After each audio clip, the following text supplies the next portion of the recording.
یکی از حسرتایی که همیشه رو دلم میمونه اینه که برای چی رزیدنت ایول 3 رو اینقدر بد ریمیک کردن، اینقدر کوتاه ریمیک کردن. آخه گیم پلی 5 ساعت و خورده ای و نمسیزی که اینقدر کوتاه تو بازی اومد اصلا به درد نمیخورد. در حد اندازه این بازی نبود حداقل.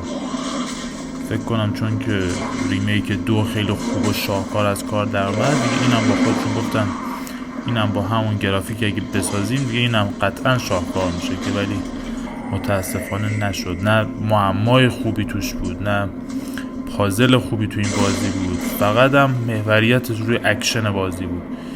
هیچ نگاهی به ترس و بقای این بازی انگار نبود.